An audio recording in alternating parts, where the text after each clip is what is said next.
This is the Fuji XS20 and I think it is the most underrated camera on the market at the moment. I'm going to tell you why.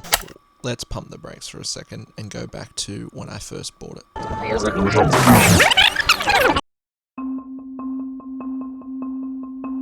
just wanted to touch on something random I did. So I'm on this portraiture trip, booked a cabin for a week in the Gold Coast just to shoot a bunch of clients, portfolio, creative, all that. And while waiting for my S1 Mark II to arrive, I was like, I really felt like shooting some cool like open gate behind the scenes footage on this trip for my clients. And I was like, I've always wanted to have a Fujifilm camera in my kit. So I bought the XS20. Wasn't thinking too much of it. It's the color. I don't know.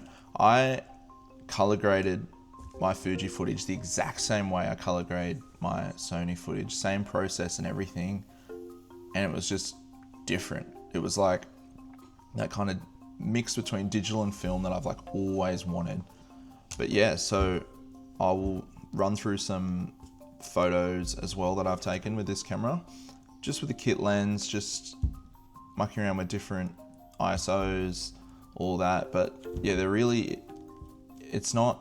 it's definitely not YouTube hype as far as the Fuji has like a special color science, because there really is something like filmy to it. And yeah, once again, as maybe my photo and video color grading just isn't to that skill where I can make like any camera look the same, because I've spent hours and hours on Lightroom trying to get like colors like this, and yeah, like using the presets that I've made but just on a different camera and tweaking them like a tiny bit. There's just something different. It's weird. I could tweak my preset to use on any camera, do as much as I can, but there's just like this little magic to it. The Fuji XS20 completely caught me off guard. Well, I was obviously falling in love, but now time to go to the present day, where I'm certain that this camera is the most underrated camera on the market.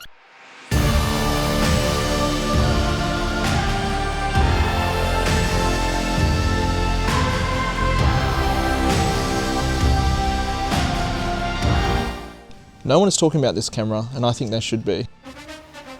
Fujifilm XS20. Position, hybrid shooter. Weight, 491 grams.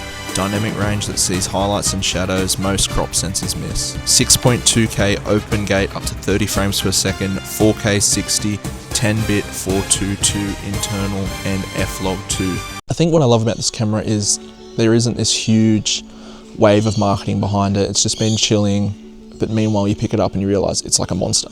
It's actually like a hidden gem, and it's just the perfect like travel camera if you want to take it with you, get cool photos, get really good video, or a photo video hybrid, but you don't want to spend the money on like a full frame system. I honestly think this is the best choice. Now, being used to Sony's class leading autofocus, I wasn't sure what to expect, but I found the eye recognition and just the autofocus in general when taking photos super snappy, which can always be a bit daunting when you're used to, obviously, like the top dogs in Sony or Canon, but the autofocus was damn near perfect and more than usable.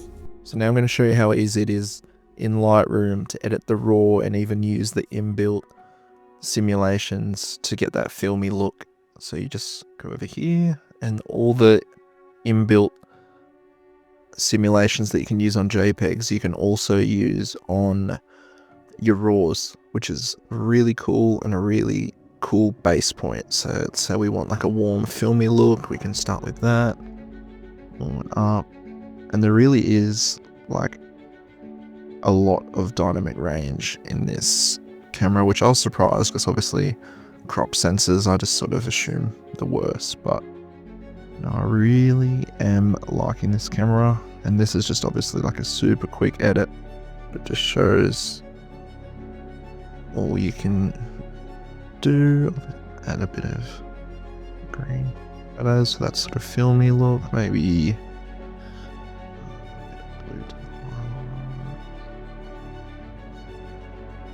just that real quick edit just shows how cool the results are that you can get with this camera super quickly.